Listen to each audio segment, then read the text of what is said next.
Michel l'archange, respecté dans les cieux et tout au long des Écritures, est connu comme le commandant de l'armée angélique de Dieu. Il était parmi les plus hauts anges que Dieu a créés. Mais où était Michel lorsque Lucifer menait la rébellion contre Dieu? Pourquoi ne l'a-t-il pas arrêté immédiatement? Restez avec nous alors que nous découvrons la vérité sur l'endroit où se trouvait Michel pendant la rébellion de Lucifer. Michel est une figure de force inébranlable et de leadership. Il est l'ange guerrier qui se dresse contre les forces des ténèbres, maniant une autorité divine. Mais une question persistante demeure. Où était Michel pendant la rébellion de Lucifer? Pourquoi ne l'a-t-il pas arrêté plus tôt? Quel rôle Michel a-t-il joué dans cette agitation céleste qui a changé à jamais le cours de l'histoire?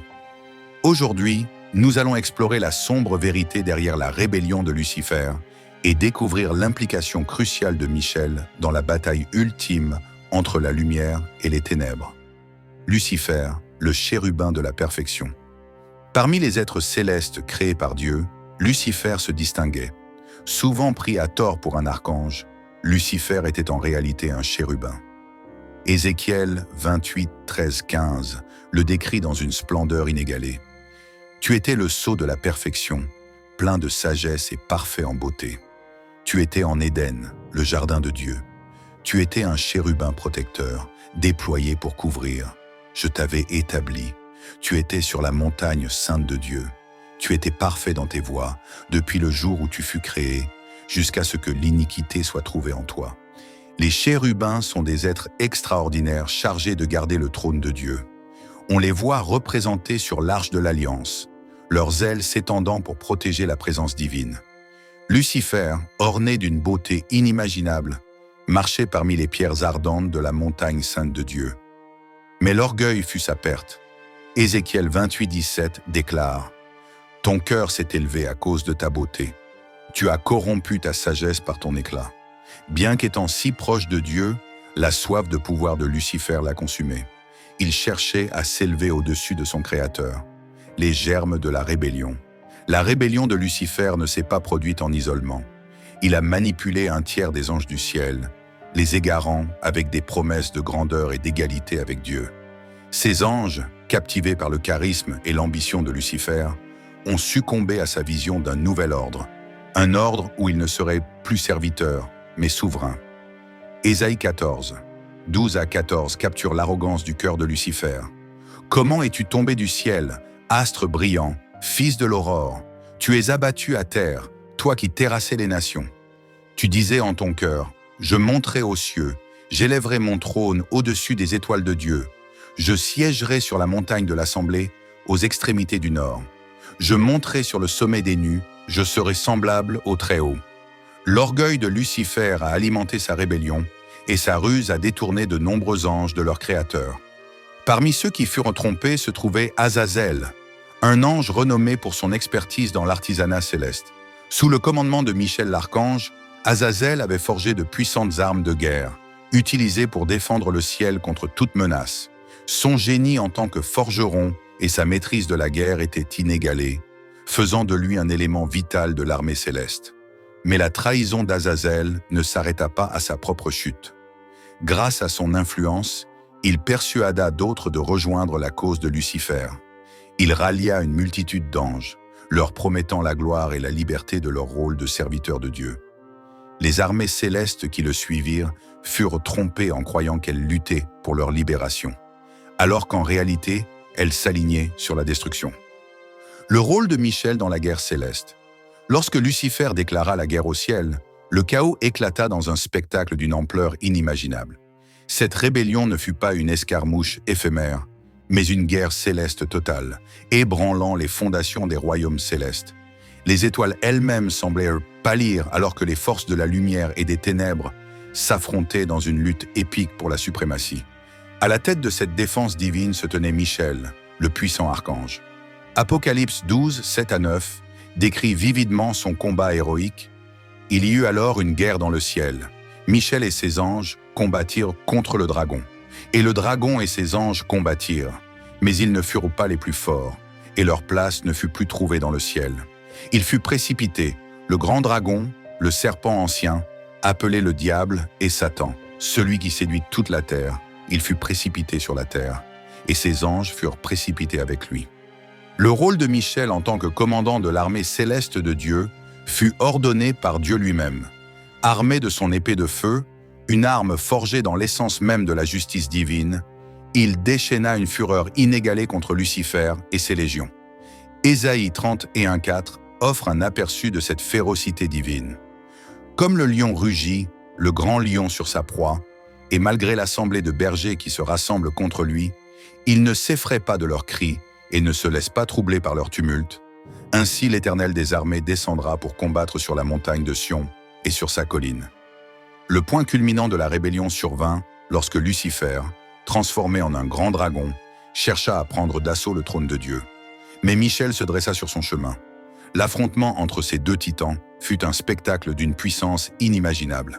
Michel, inébranlable face à la fureur de Lucifer, l'abattit de son épée de feu. Apocalypse 12:9 relate le moment de la défaite de Lucifer. Le grand dragon fut précipité, le serpent ancien, appelé le diable et Satan, celui qui séduit toute la terre, il fut précipité sur la terre, et ses anges furent précipités avec lui. Mais Michel n'était pas seul.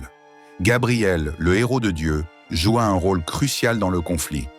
Avec un puissant coup de trompette, il libéra une onde de son divin si puissante qu'elle ébranla l'armée rebelle jusqu'au plus profond d'elle-même. Cet acte résonne avec la prophétie de Joël 2:1. « Sonnez de la trompette en Sion, faites retentir l'alarme sur ma montagne sainte. Que tous les habitants du pays tremblent, car le jour de l'Éternel vient, il est proche. » Le son de la trompette désorienta l'armée de Lucifer, affaiblissant leur résolution et renversant le cours de la bataille.